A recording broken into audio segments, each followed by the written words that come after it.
Hi friends, Siragadikka ஆசை சீரியலில் நாளைக்கு என்ன நடக்க போகுதுன்னு பார்க்கலாம்.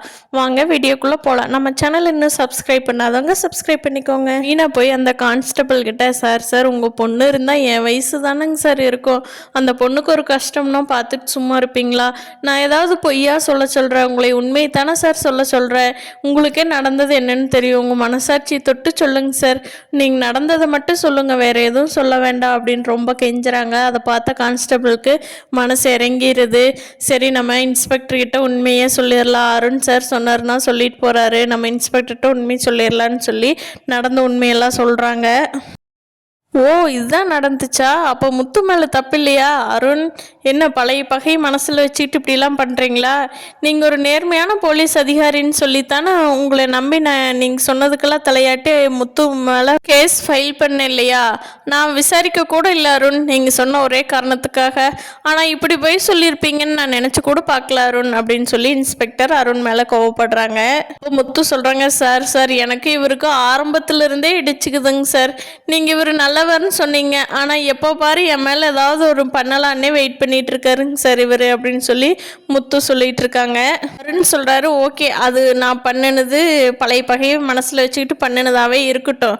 ஆனால் என் வீட்டில் வந்து நேற்று குடிச்சிட்டு கலாட்டா பண்ணி என் வீட்டில் கல்லெல்லாம் எடுத்து வீசினது யார்?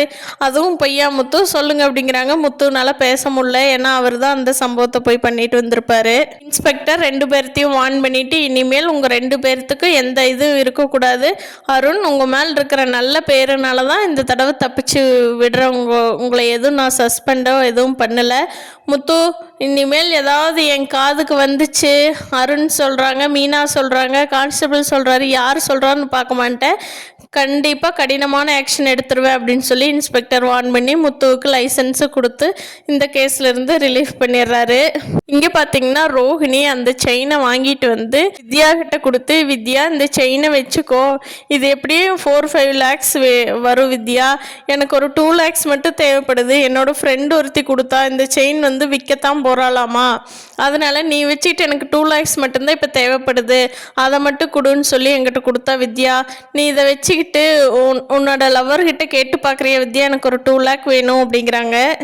அவ்வளோ பணம் எங்கிட்ட ஏதுடி, நான் அவர்கிட்ட வேணா கேட்டு பார்க்குறேன், ஆனால் இருக்குமான்னு தெரிலடி, அப்படியே இருந்தாலும் நீ டக்குன்னு கொடுத்துட்ற மாதிரி இருக்கணும்டி, ரொம்ப நாளுக்கு இது லேட் பண்ணிடாத, சரி நான் கேட்டு பார்த்துட்டு சொல்கிறேங்கிறாங்க வித்யா. கிட்டிக்கும் ரோஹிணிக்கும் இடையில இருக்கிற கனெக்ஷனை முத்து சீக்கிரமாக கண்டுபிடிச்சி அவங்க வீட்டில் எல்லாத்துக்கிட்டும் சொல்லணும்னு நினைக்கிறவங்க நம்ம வீடியோவை லைக் பண்ணிக்கோங்க. தேங்க்யூ.